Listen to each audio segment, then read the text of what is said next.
I'm Bryn Hollister, 34, and I clawed my way up from a trailer park to owning a multi-million-dollar real estate empire before I ever laid eyes on the man sitting across from me. The heavy scent of truffle oil and aged beef usually makes my mouth water, but tonight it just made me nauseous. I stared at the condensation beading on my crystal wine glass, trying to ignore the way my husband's leg was bouncing under the table. Julian is usually the picture of composure. He runs a tech firm that deals in data security, a field where calmness is a currency. But tonight, his eyes were darting around the dimly lit steakhouse like a trapped animal. I took a slow sip of my Cabernet, letting the tannins dry out my tongue. "You haven't touched your steak," I said, my voice sounding louder than I intended in the hushed atmosphere of the restaurant. Julian didn't look at his plate, he looked at me. His blue eyes, usually so warm and full of the laughter that made me fall for him 3 years ago, were flat, dead. He reached into his leather satchel sitting on the empty chair next to him. My stomach did a somersault. I know the look of a bad business deal. I've sat across from sharks in boardrooms who wanted to strip my assets for parts. I never expected to see that same predatory glint in my husband's eyes. He slid a thick manila envelope across the crisp white linen tablecloth. It stopped inches from my hand. "What is this?" I asked, refusing to touch it yet. "We have a problem, Bryn," Julian said, his voice dropping to a harsh whisper. He leaned in, the candlelight casting long, jagged shadows across his handsome face. "The firm is being audited." I frowned, confused. "Audits happen, Julian. You have excellent accountants." "Not this kind of audit," he snapped, then caught himself, taking a ragged breath. "It's a catastrophic liquidity crisis. There's a discrepancy in the overseas accounts. If I don't plug the hole by Friday, the SEC shuts us down. I go to prison, Bryn." The air in the restaurant suddenly felt too thin to breathe. My heart hammered a frantic rhythm against my ribs. "Prison," I choked out. "Julian, what did you do?" "Nothing," he hissed, grabbing my hand across the table. His grip was tight, bordering on painful. "It's a mistake, a clerical error, but they won't see it that way without the collateral to back the bonds. I need liquid assets, fast." He nodded at the envelope.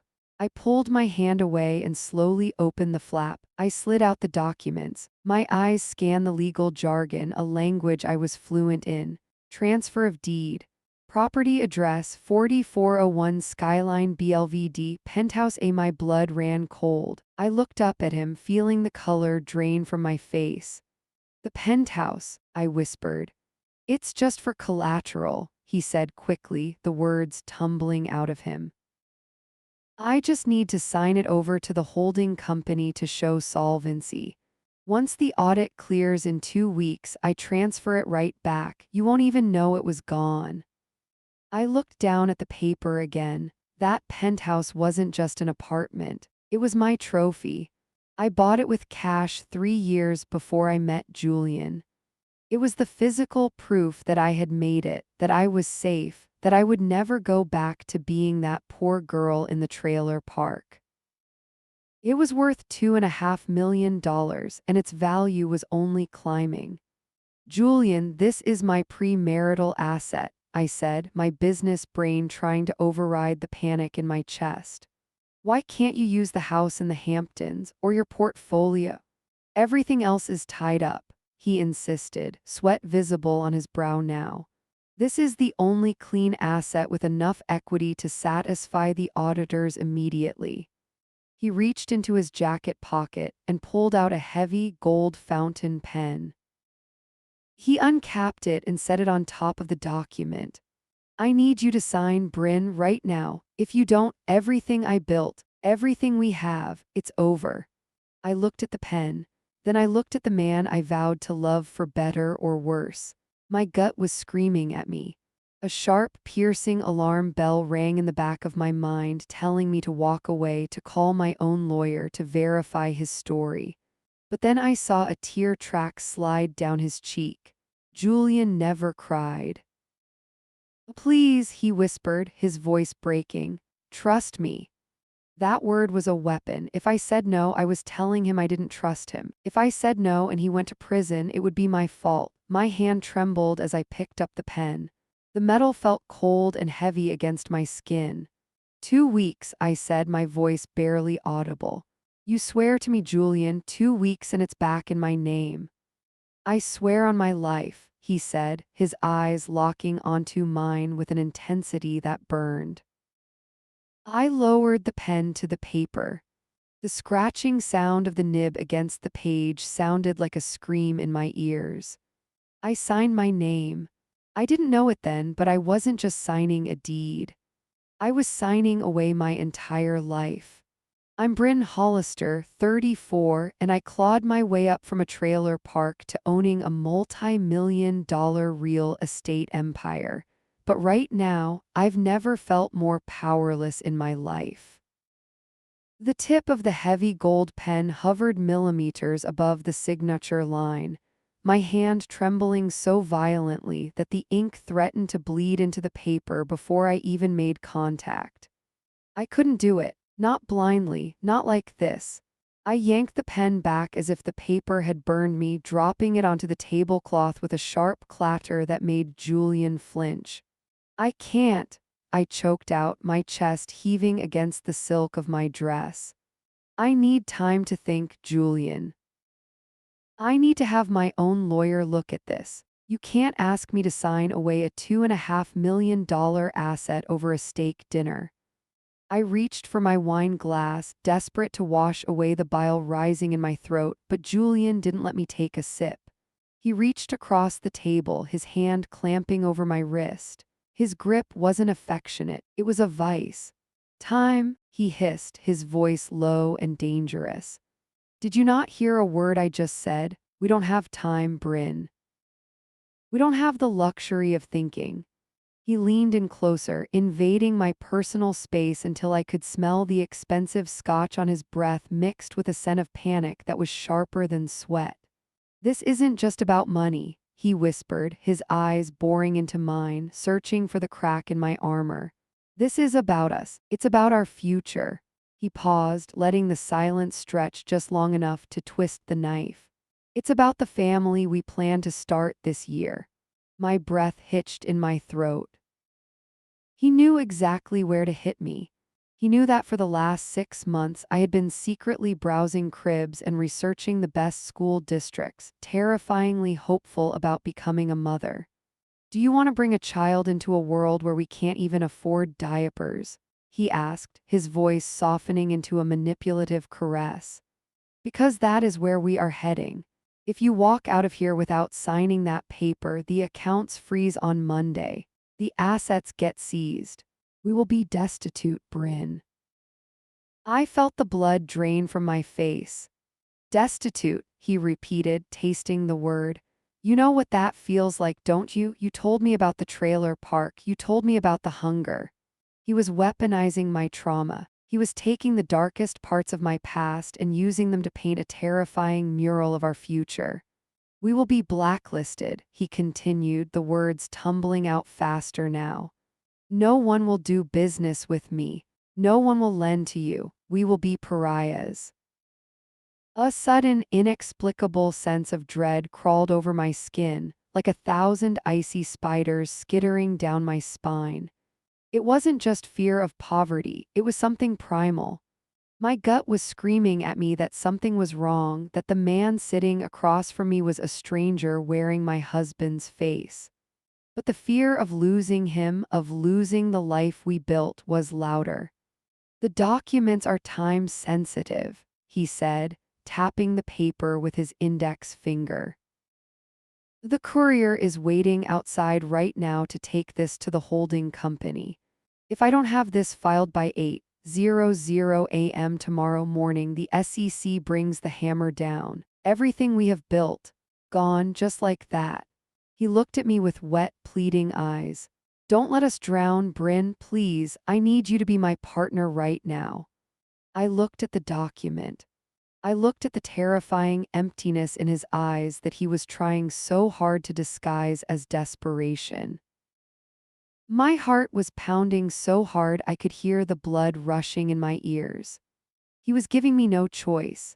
It was either sign the paper or destroy my marriage. I picked up the pen again. I'm Bryn Hollister, 34, and I dragged myself out of the poverty of a trailer park to build a multi-million-dollar empire. But standing in this hallway, I feel like I'm about to lose everything I fought for. The elevator doors slid open with a soft, mocking chime at exactly 8:00 a.m. We stepped into the sterile reception area of Thorne and Associates. The office was dead silent, the city below us still waking up, but the air in here was already thick with tension. I shivered. It wasn't just the aggressively low thermostat setting, it was the dread pooling in the pit of my stomach. The lighting in the conference room was fluorescent and unforgiving. It buzzed overhead with a low, irritating hum that made my teeth ache. I looked at Julian. Under these harsh lights, my husband looked like a stranger. The shadows under his eyes were deep purple bruises. His skin was gray and clammy. He looked older than his 36 years, worn down by a desperation that seemed to vibrate off him in waves. "Have a seat, Mrs. Hollister," a voice said from behind the massive mahogany desk. It was Marcus Thorne. I had met Julian's personal attorney only once before at a charity gala, where he had been charming and effusive. Today, he was a different man. He didn't smile. He didn't offer me coffee. Most disturbingly, he wouldn't make eye contact with me. He kept his gaze fixed firmly on the documents he was spreading out across the dark wood surface. Transfer of title, irrevocable trust agreement. The words seemed to float on the paper, mocking me. "We have everything prepared as discussed," Marcus said, his voice flat and professional. "We just need the signatures here, and here to satisfy the auditors." He pushed the stack of papers toward me. The sound of the paper sliding against the wood was like a rasp against my nerves. I sat down, the leather chair creaking beneath me. My heart was hammering against my ribs, a frantic bird trapped in a cage. Every instinct I had honed over a decade of cutthroat real estate deals was screaming at me to run. Lawyers don't look away unless they are hiding something. Husbands don't sweat through their shirts at 8:00 a.m. unless they are guilty. I looked up at Marcus, trying to force him to acknowledge me. "Marcus, are you absolutely certain this is the only way to resolve Julian's liquidity issue?" I asked, my voice trembling slightly. He finally looked up, but his eyes darted to Julian before they met mine. It was a split-second glance, but I saw it. "It is the most expedient path to avoid federal intervention, Bryn," he said, using my first name in a way that felt patronizing rather than familiar. "Julian is in a very tight spot." Julian stepped up behind my chair. I could smell the stale scotch seeping out of his pores, masked poorly by too much cologne. "Baby, please," Julian whispered, his voice cracking. "We are running out of time." He placed his hand on my shoulder. It was meant to be a gesture of solidarity, a comforting touch from the man I loved. But it didn't feel like comfort. It felt heavy. It felt like a weight holding me down, pinning me to the chair so I couldn't escape. It felt like a shackle. "Just sign it and this nightmare is over," he murmured, his fingers digging into my muscle. I looked down at the black fountain pen Marcus had placed on the document. It was a Mont Blanc, heavy and expensive. I reached for it. My hand shook so violently that I had to grip the barrel with white-knuckled force just to keep it steady. I felt bile rise in my throat. I was signing away my safety net. I was signing away the one thing that proved I wasn't trash. But if I didn't, Julian went to prison. If I didn't, our future was incinerated. I took a deep, shuddering breath. I uncapped the pen. The ink was black as night. I pressed the nib to the paper, the scratch loud in the silent room. Bryn Hollister. I signed the first page, then the second, then the deed itself. With the final loop of the R, I felt a piece of my soul wither. I set the pen down. Done, I whispered, feeling numb. Julian instantly snatched the papers up, clutching them to his chest like a starving man holding a loaf of bread. Thank you, he breathed, kissing the top of my head. He pulled back, and for the first time in 24 hours he smiled. But the smile didn't reach his eyes. It was a shark's smile. Marcus, file these immediately, Julian commanded, his voice suddenly strong again, the desperation vanishing like smoke. Marcus nodded and took the folder. Then he did something that stopped my heart cold. He reached into his briefcase and pulled out a second, smaller envelope. He didn't hand it to Julian. He handed it to me. What is this? I asked, my voice barely a whisper. Marcus finally looked me dead in the eye, and his expression wasn't one of professional detachment anymore. It was pity. Julian asked me to handle the asset transfer, Marcus said softly. But my ethical obligation as an officer of the court requires me to ensure all parties are fully informed of the context. Marcus, Julian barked, his face turning a violent shade of red. What are you doing? I'm doing my job, Julian, Marcus said calmly. Mrs. Hollister, you just signed away your penthouse to cover your husband's debt. I nodded slowly, confused. I know, the audit. There is no audit, Bryn, Marcus said. The world stopped spinning. What? I choked out. There is no SEC investigation, Marcus continued, his voice steady and lethal. Julian isn't in debt to the government. He tapped the envelope in my hand. Open it. I'm Bryn Hollister, 34, and despite clawing my way from a trailer park to the top of the Manhattan real estate game, I have never felt as small or as stupid as I did in that moment. Open it, Marcus repeated, his voice low and urgent. Julian lunged. It was a blur of motion, his hand shooting across the mahogany desk to snatch the envelope from my grasp. Don't you dare. Julian roared, his face twisting into a snarl I didn't recognize, but Marcus was faster. He slammed his hand down on Julian's wrist, pinning it to the desk with surprising force. Sit down, Julian, Marcus commanded, his tone sharp enough to cut glass. You got what you wanted. She signed the deed. Now let her see what she paid for. Julian froze. He looked at Marcus, then at me, and slowly, terrifyingly, his face went slack. The panic vanished.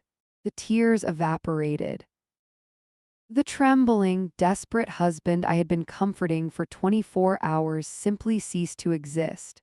He pulled his arm back and straightened his suit jacket, a look of bored annoyance settling over his features. Go ahead then, Julian said, his voice devoid of emotion. It doesn't matter now anyway. The asset is transferred. My hands were shaking so hard I nearly dropped the envelope. The paper felt sharp against my fingertips, like a razor blade waiting to slice me open. I tore the flap. I pulled out a single, thick document stapled in blue backing. The air in the room seemed to vanish, sucked out by the sheer gravity of what I was holding. I read the bold, capitalized text at the top of the page. Petition for dissolution of marriage. My vision blurred. I blinked rapidly, trying to force the words to change, trying to make them say audit report or subpoena or anything other than what they were. But the words stayed. Petitioner, Julian Hollister. Respondent, Bryn Hollister. I looked at the date stamp in the corner. It was filed 3 weeks ago. 3 weeks ago when we were celebrating our anniversary in Napa. 3 weeks ago when he told me he wanted to start trying for a baby. I don't understand, I whispered, the sound scraping out of my throat like sandpaper. I looked up at Julian, searching for the man who had cried in my arms this morning. He was checking his cuticles. It's pretty standard, Bryn, Julian said, his voice chillingly casual. New York is an equitable distribution state. If I filed for divorce while the penthouse was still in your name, you would have fought me for it. You would have dragged it out in court for years. He shrugged as if discussing a minor inconvenience regarding a dinner reservation. This way was cleaner, he continued. You transferred the title to the holding company voluntarily. It's no longer a marital asset, it's mine. My stomach lurched violently. Acid rose in the back of my throat. The SEC. I choked out, the debt, the prison time. Fiction, Marcus answered for him, his eyes filled with a grim apology. There is no investigation, Mrs. Hollister. Julian's financials are robust. Robust, I repeated, the word tasting like ash. I'm actually having a record year, Julian added, a smirk tugging at the corner of his mouth. But I couldn't risk you taking half of it. You know how you are about money, always so clingy, must be the trailer park in you. The insult landed like a physical blow to the chest. He wasn't just leaving me, he was erasing me. He had engineered a scenario where I would strip myself of my own fortune, motivated by my love for him, just so he could walk away with everything. He had weaponized my loyalty.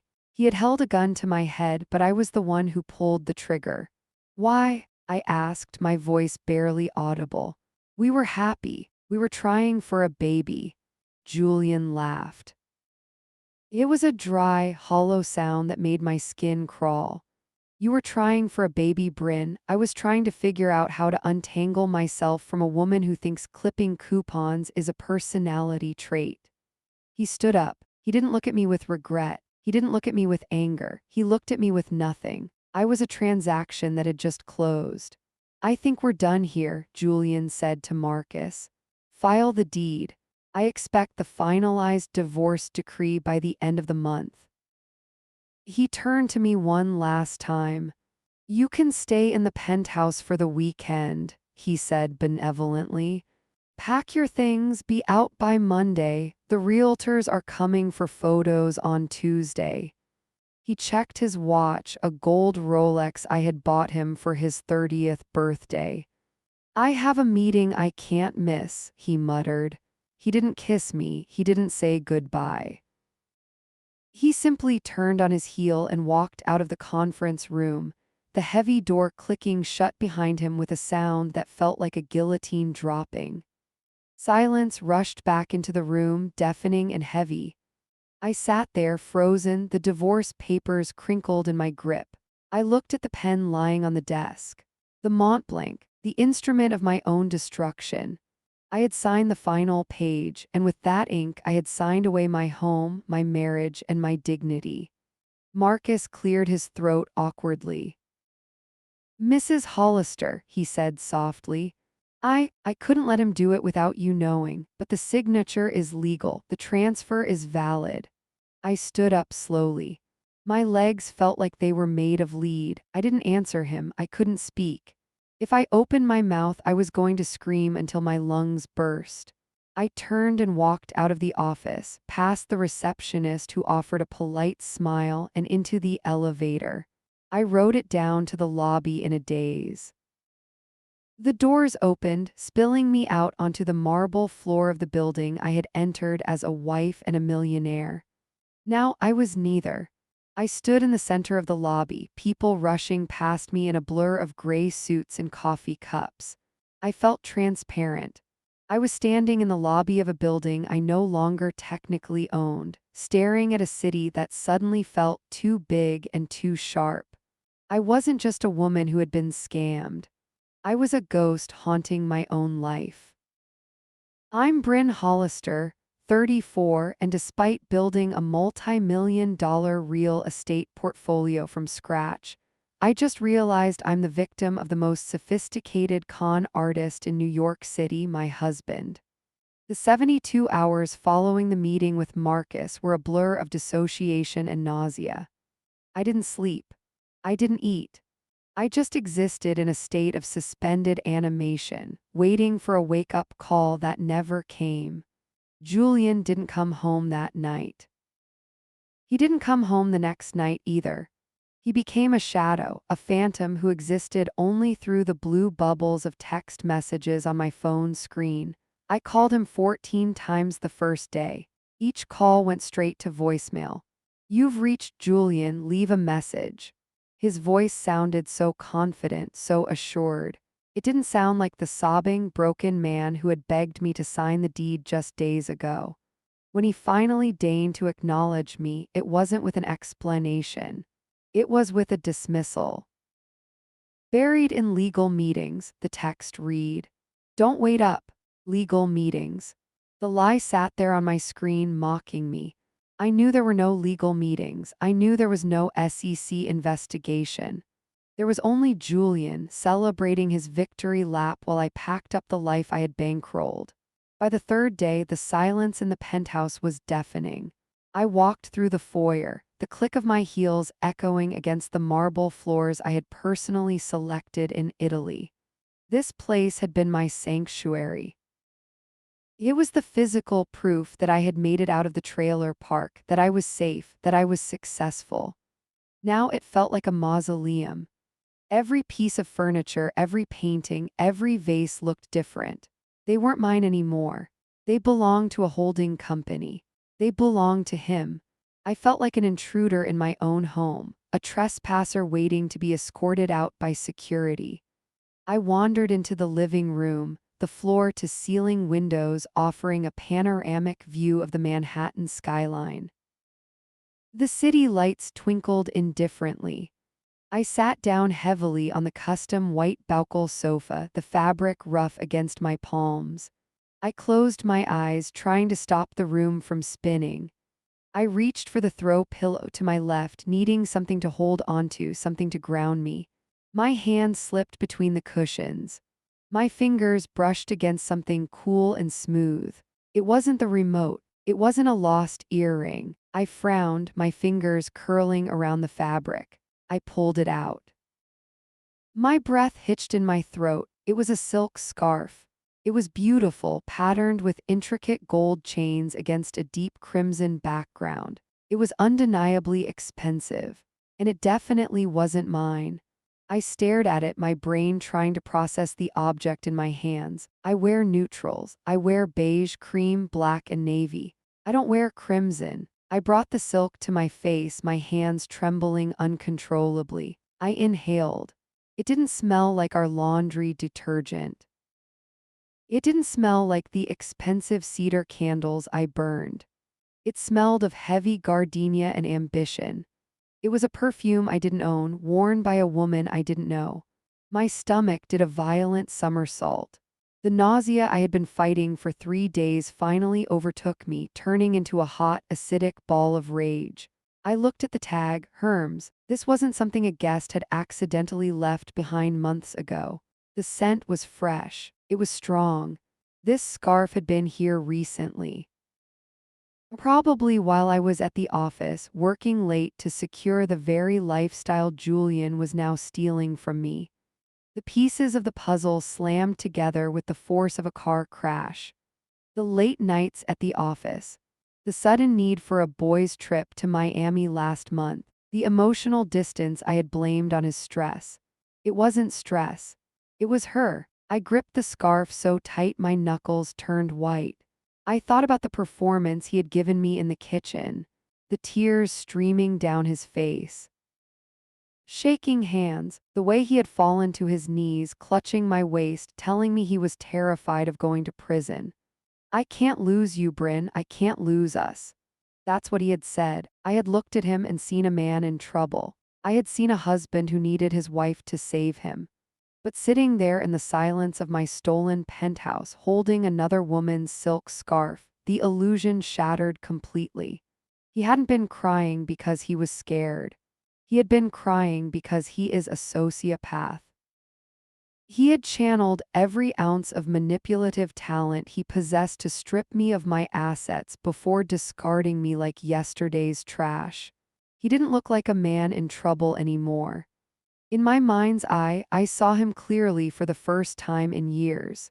He looked like a man who was finally getting away with something. He looked like a man who had planned this down to the last detail. The divorce filing date, the transfer of the deed, the timing of the audit. He had likely been sleeping with the owner of this scarf while I was signing the papers that handed him my future. A guttural sound escaped my throat, half sob, half scream. I stood up and hurled the scarf across the room. It fluttered pathetically to the floor, landing near the fireplace. I wasn't just heartbroken, I was humiliated. I had let a fox into the henhouse and I had handed him the keys. But as I stared at that crimson stain on my pristine white rug, something inside me shifted. The despair began to harden. The shock began to cool into something sharp and dangerous. Julian thought he had won. He thought he had taken my home, my money, and my pride.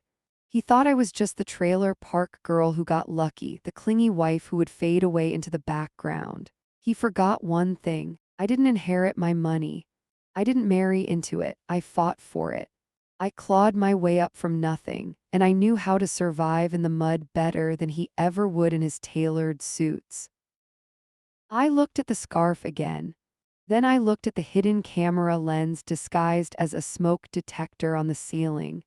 The one I had installed for security 2 years ago, the one Julian always forgot existed because he never bothered to learn how the smart home system worked.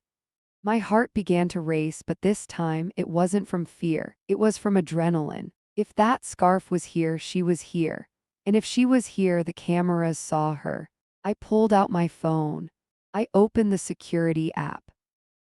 I wasn't leaving on Monday. Not without a fight. I'm Bryn Hollister, 34, and the man I trusted with my heart just tried to destroy my life, but he forgot that I'm my father's daughter. I sat on the floor, the glow of my phone screen illuminating the tears drying on my cheeks. It was 11:58 p.m. I was watching the security footage from 3 days ago, watching a woman in a red dress walk through my foyer like she owned it. Then my phone buzzed against the carpet. The noise shattered the silence like a gunshot. I jumped, my heart hammering against my ribs. I looked at the screen. Unknown number. I usually ignore these, but tonight every nerve ending in my body was exposed. I swiped right. Hello, Bryn. The voice was a harsh whisper. It sounded like air being forced through a crushed windpipe. I froze. I knew that voice. Marcus, don't say my name, he hissed. I could hear traffic in the background, wind whipping against a microphone. He was outside. Listen to me carefully, he said, his words rushing out in a staccato rhythm. I can't talk long, you need to meet me. Meet you, Marcus, it's midnight. You just helped my husband steal my life. Why would I? Because you don't know the half of it, he cut me off. And if you don't meet me in 20 minutes, you're going to lose a lot more than just the penthouse. My stomach dropped. Where? I asked, my voice trembling. The Galaxy Diner on 4th, back booth. Come alone.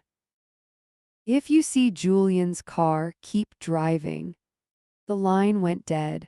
I stared at the phone, my hand shaking so hard I almost dropped it.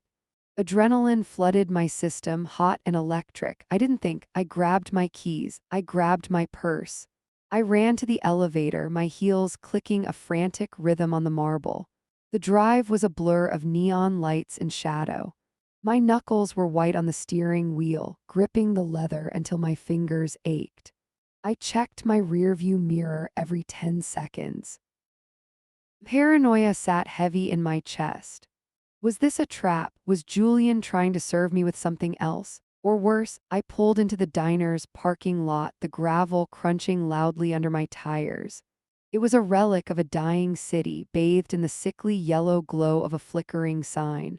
I scanned the lot, no sleek black Mercedes, no Julian, just a few rusted sedans and a lonely delivery truck. I took a deep breath, the air in the car feeling suddenly too thin. I stepped out into the cool night air. The smell of stale grease and old coffee hit me the moment I pushed through the heavy glass doors. The diner was mostly empty. A trucker slept in one booth. A waitress wiped down the counter with a gray rag, not even looking up as I entered. I walked toward the back, my heart thudding in my ears like a war drum. I saw him. Marcus Thorne, the man who had sat across from me in a $5,000 suit just days ago, calmly sliding the papers toward me that ruined my life. He didn't look like a shark tonight, he looked like a wreck. He was wearing a wrinkled trench coat over a t-shirt, his hair was messy. He was constantly checking the window, his eyes darting back and forth like a trapped animal. I slid into the booth opposite him. The vinyl squeaked beneath me. "You have 5 minutes," I said, my voice colder than I felt. "Start talking." He flinched. He looked at me, and for the first time I saw genuine fear in his eyes. "He's going to kill me if he finds out I'm here," Marcus whispered. "Julian isn't a killer, Marcus. He's a con artist." "You don't know who he's borrowing money from," Marcus said, leaning in close. My blood ran cold. "What are you talking about?" Marcus scrubbed a hand over his face. "The audit was a lie. The SEC investigation was a lie. But the debt is real, Bryn. It just isn't corporate debt." I stared at him, trying to process his words. "Why are you telling me this?"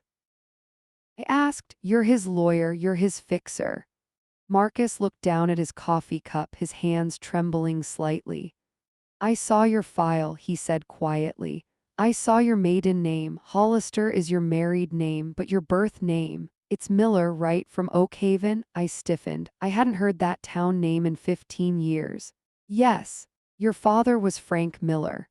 The breath left my lungs. "You knew my dad. He got me out of a bad spot when I was a kid," Marcus said, his voice thick with emotion. "He didn't have a dime to his name, but he vouched for me when nobody else would. He kept me out of juvie. I owe him my life." He looked up at me, his eyes wet. "I didn't realize who you were until after the signing. When I saw the birth certificate in the filing cabinet, I felt sick." I sat back, stunned. My father had been a simple mechanic, a good man who died with grease under his fingernails and nothing in the bank. I never knew his kindness had ripples that would reach me here, in a grimy diner in New York City. "Julian is planning to leave the country, Bryn," Marcus whispered urgently. "He's not just taking the penthouse, he's liquidating everything. The accounts, the offshore holdings, the equity in your company. He forged your signature on power of attorney documents 3 months ago." The world tilted on its axis. "He's going to leave you with nothing but the debt he racked up with the loan sharks," Marcus continued. "They'll come for you, Bryn. They won't care that you didn't know." I felt like I was going to throw up. It wasn't just theft, it was an execution. Marcus reached into his coat pocket. He pulled out a thick manila envelope and slid it across the sticky table. "I can't stop the transfer of the penthouse. That's done, but this." He tapped the envelope. "This is the proof of the forgery. This is the paper trail of where he's moving the money, and this is the name of the woman he's doing it with." I looked at the envelope. It looked like a bomb. "Why give me this?" I asked. "Because Frank Miller's daughter doesn't deserve to be the fall guy," Marcus said, standing up abruptly.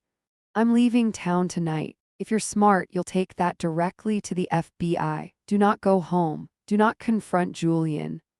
He turned and walked out the back exit, vanishing into the night as quickly as he had appeared. I sat there in the buzzing silence of the diner. I looked at the envelope. I reached out and touched it. My hand wasn't shaking anymore. Fear had evaporated, replaced by a cold, crystalline clarity. Julian wanted a war. He just handed the ammunition to the wrong side. "I'm Bryn Hollister, and I'm about to burn my husband's world to the ground. I'm Bryn Hollister, 34, and I just realized my entire marriage was a crime scene, and I was the unsuspecting victim living inside the yellow tape." I sat in the back booth of the Galaxy Diner, the vinyl seat cracked and pinching the back of my thighs.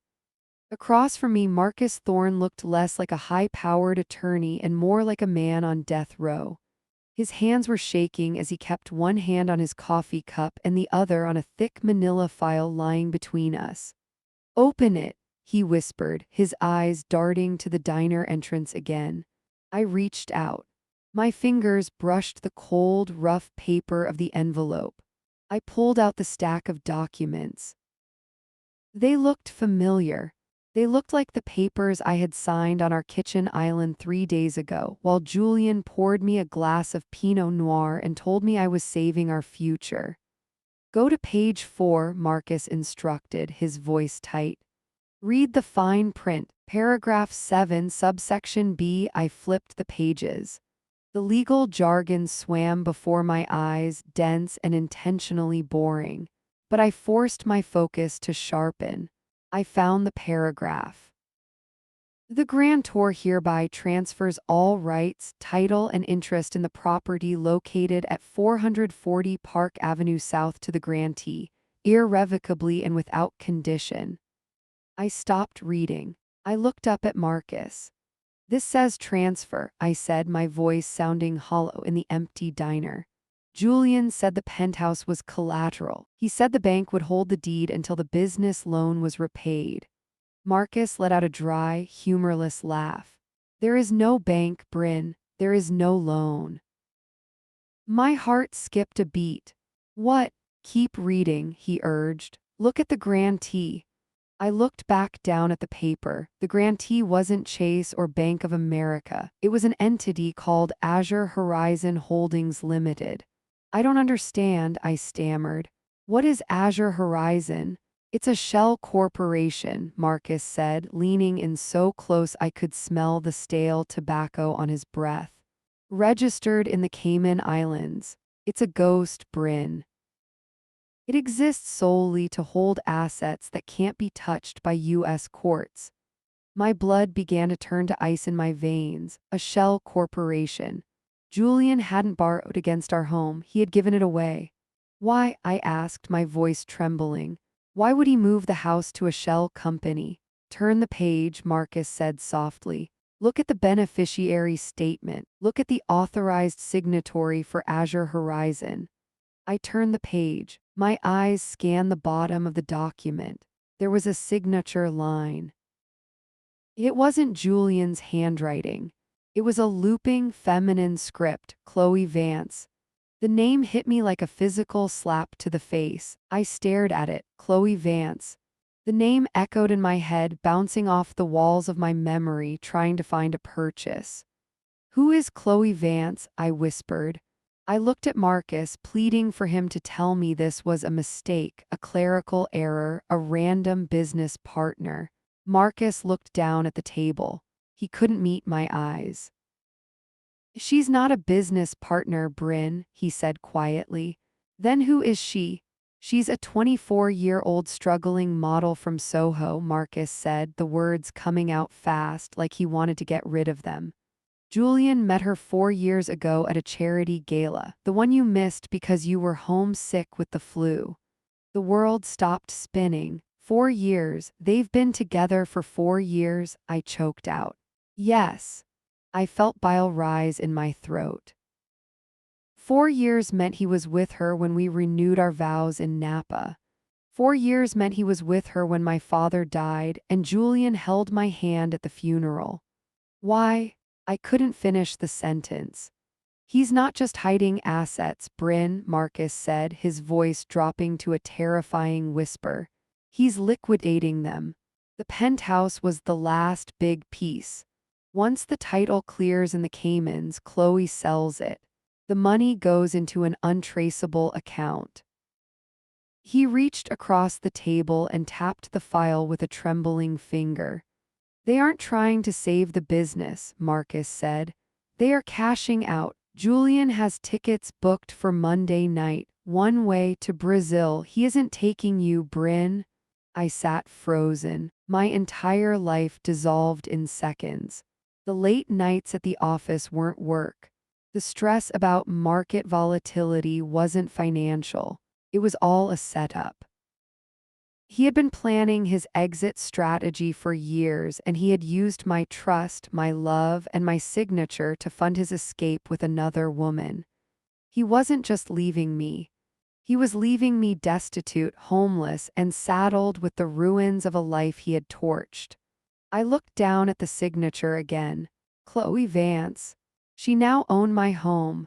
She owned the view I woke up to every morning. She owned the walls that held my memories. He thinks you're stupid, Marcus said, his voice laced with a strange mixture of pity and anger. He told me you'd never read the documents. He said you trust him too much to ask questions. Something inside me snapped. It was a quiet snap, like a dry twig breaking in a dead forest. The nausea vanished. The shock evaporated.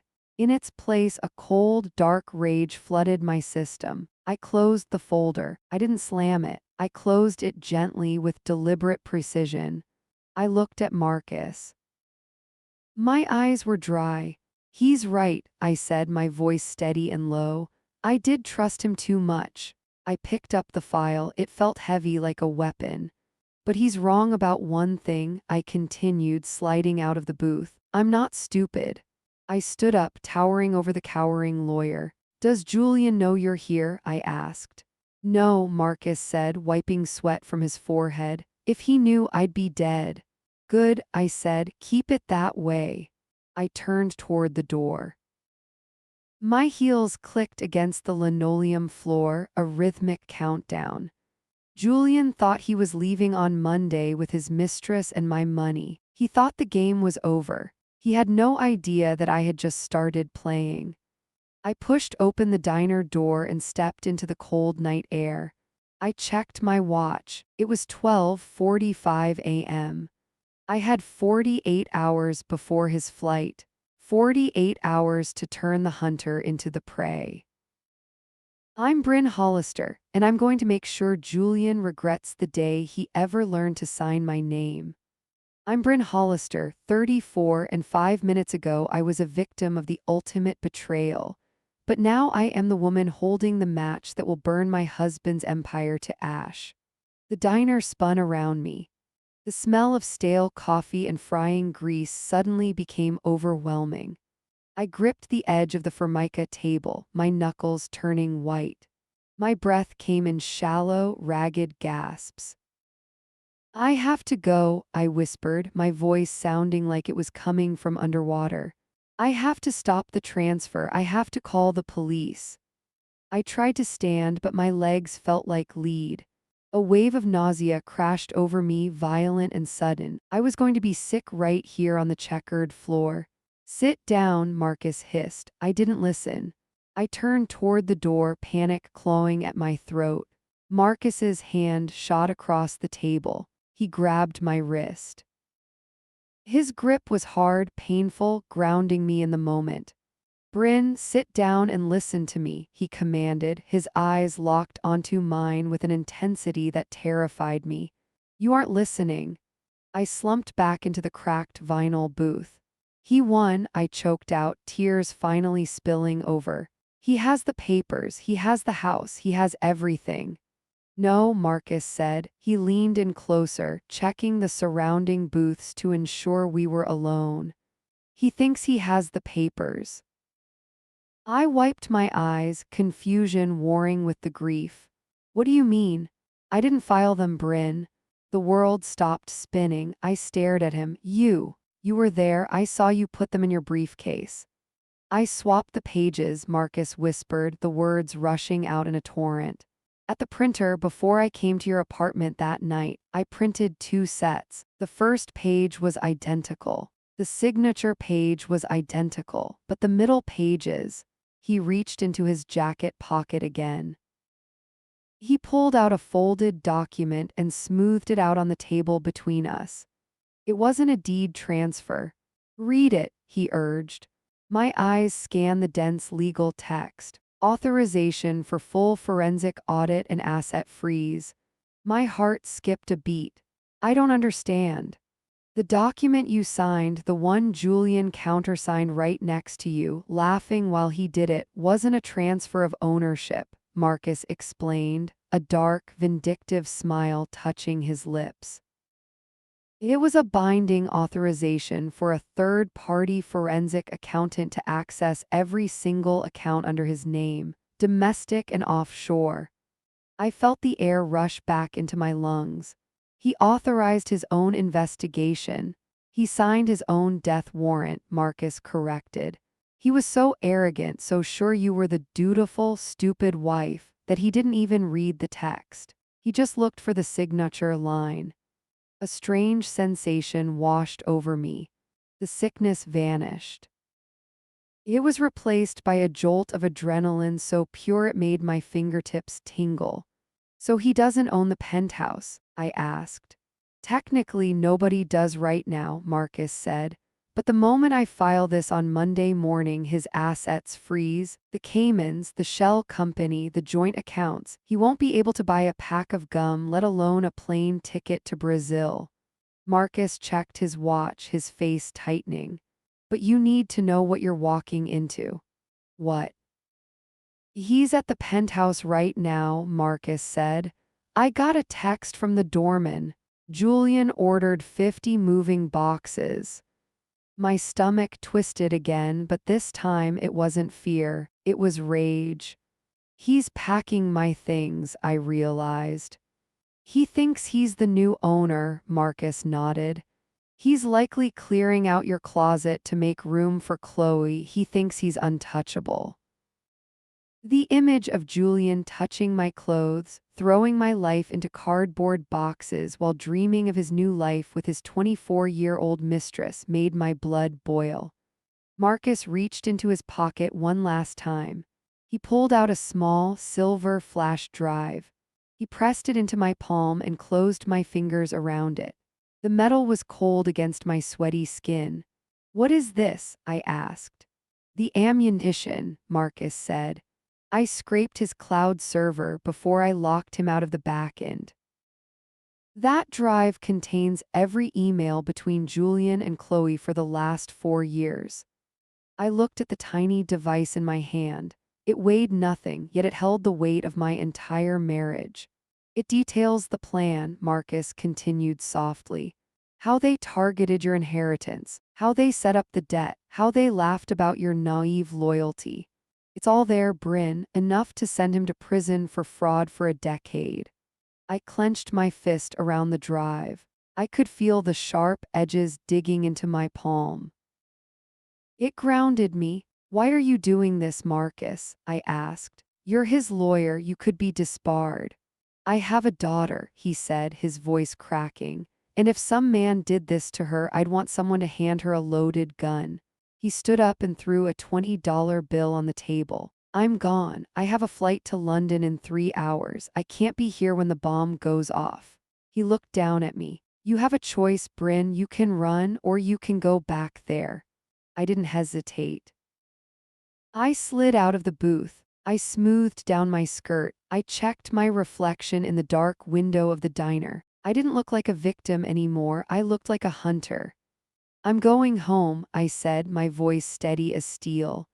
He's expecting a broken woman, Marcus warned.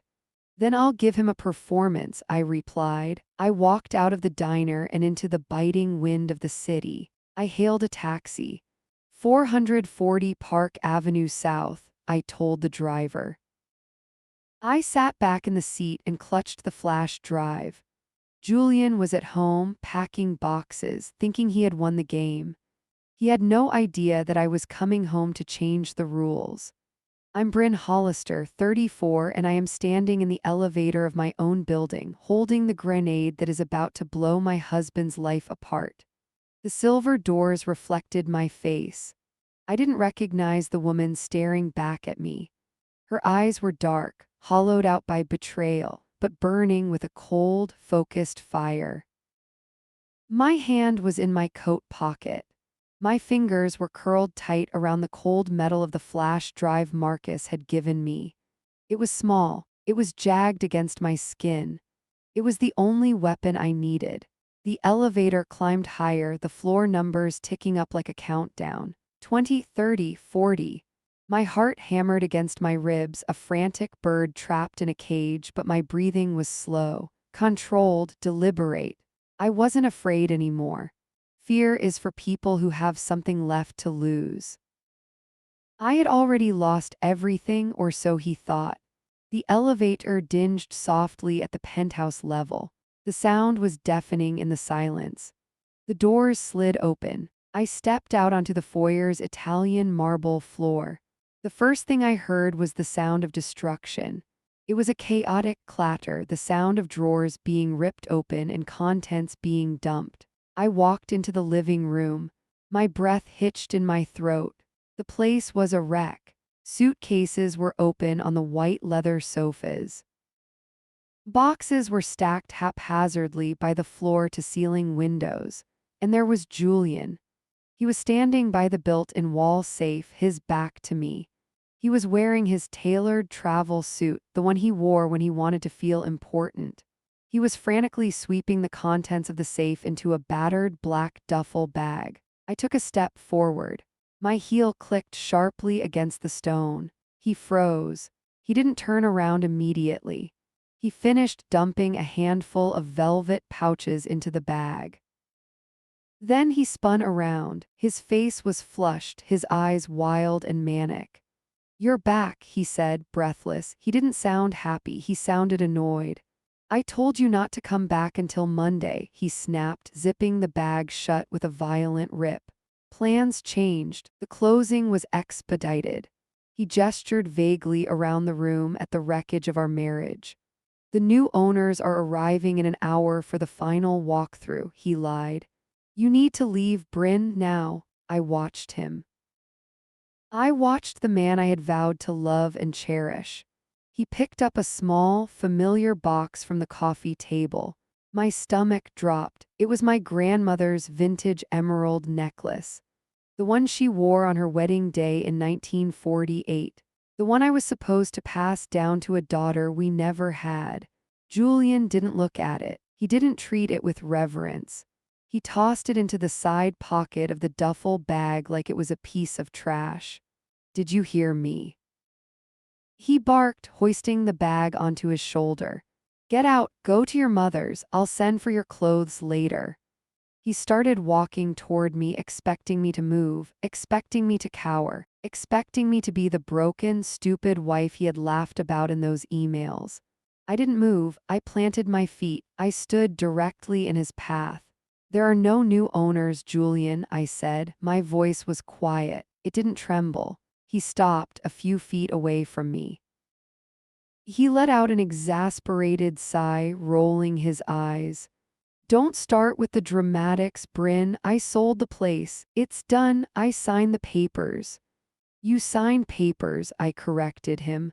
I pulled my hand out of my pocket. I held up the silver flash drive. I held it right at his eye level. "But you didn't read them." He frowned, his eyes flicking to the drive, then back to my face. "What is that?" "This," I said, my voice hardening into steel, "is a copy of every email you sent to Chloe Vance for the last 4 years. His jaw tightened. A flicker of unease passed behind his eyes. "I don't know what you're talking about," he scoffed, trying to step around me. I stepped with him, blocking his path again. "And Marcus Thorne isn't in London," I said. Julian stopped dead. The blood began to leave his face. "He's currently sitting in an interview room at the 19th precinct," I continued, savoring every syllable. "He's handing over the originals right now." Julian dropped the duffel bag. It hit the floor with a heavy thud. The sound echoed through the empty penthouse. "You're lying," he whispered. "Marcus is my lawyer. He works for me." "Marcus hates you," I said simply. "And the papers you signed, the ones you were too arrogant to read?" I took a step toward him. He took a step back. The predator was shrinking. "You didn't sign a deed transfer, Julian. You signed a binding authorization for a full forensic audit of your assets." The color drained from his face completely. He turned as white as the marble floors he had tried to steal from under me. His mouth opened, but no sound came out. He looked like a fish gasping for air on a dock. The audit went live 10 minutes ago, I told him, watching the terror take root in his eyes. I just got the notification on my phone. I pulled out my cell phone and held up the screen. It showed a banking alert. Account status, frozen suspicious activity. Your personal accounts, I listed them off, stepping closer with each one. Frozen. He stumbled back against the sofa. The Cayman Shell Company, I said, frozen. He gripped the back of the couch, his knuckles white. The joint account you were going to drain to pay for your new life in Brazil, I finished. Frozen. You can't. He stammered, sweat beading on his upper lip. It's over, Julian, I said. The police are on their way up. They want to talk to you about attempted wire fraud and embezzlement.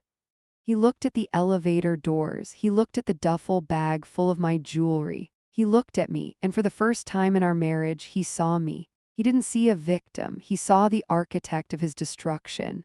Run, I whispered. See how far you get with $0 and a flagged passport.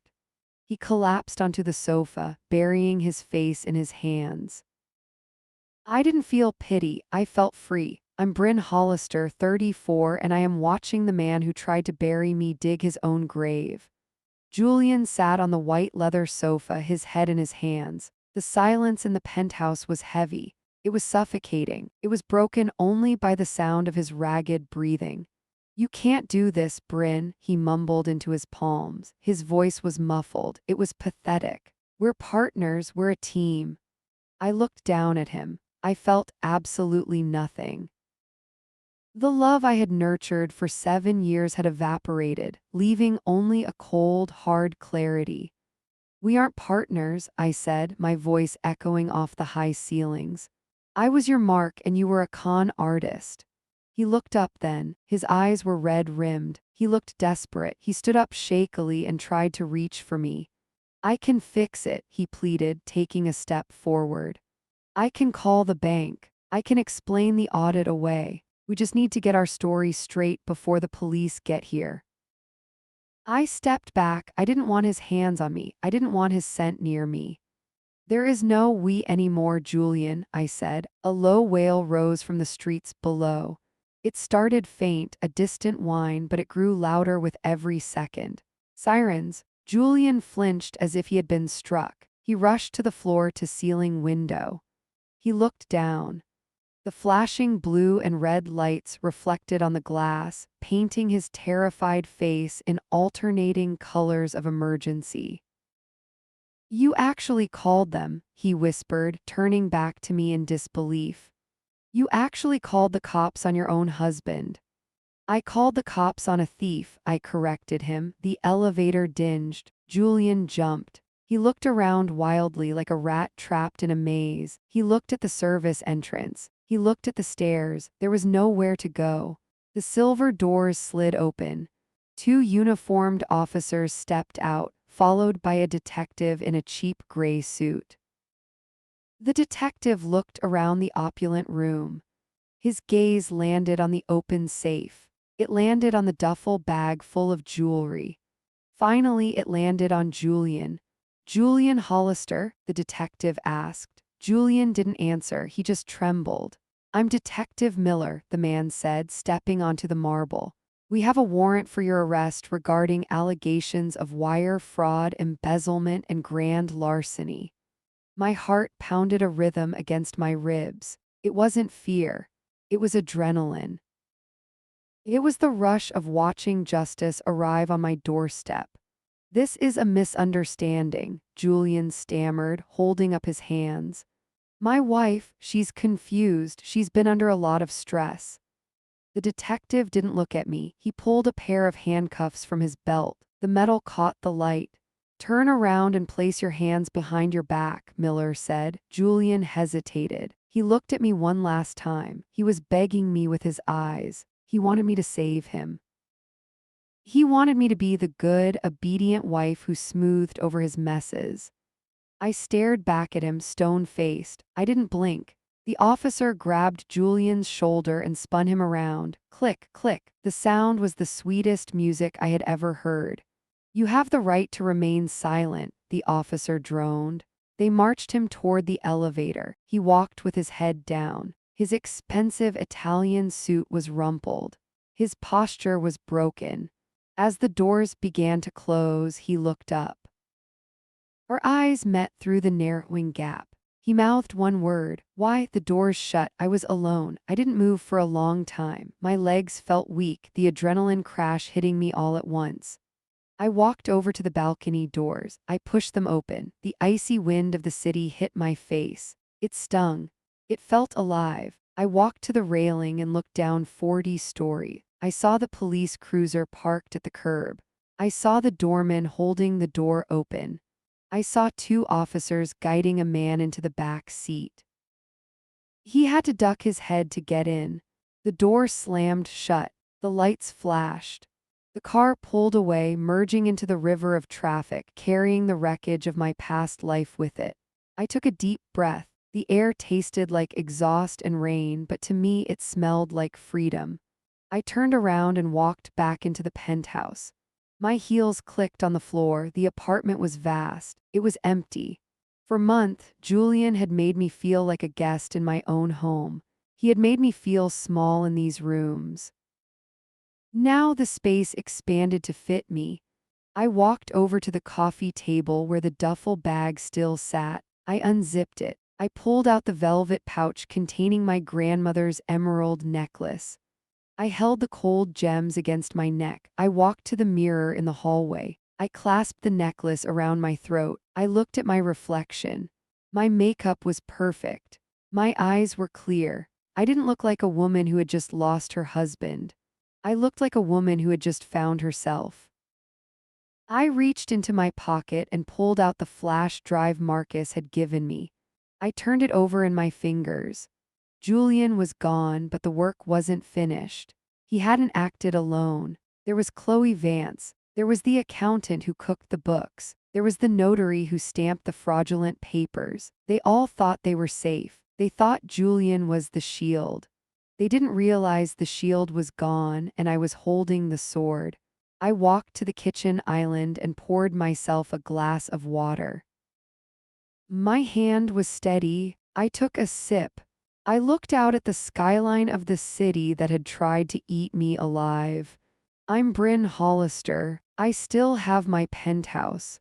I still have my fortune, and I have a list of names. Tomorrow, the real work begins. But tonight, I'm going to sleep in the middle of the bed.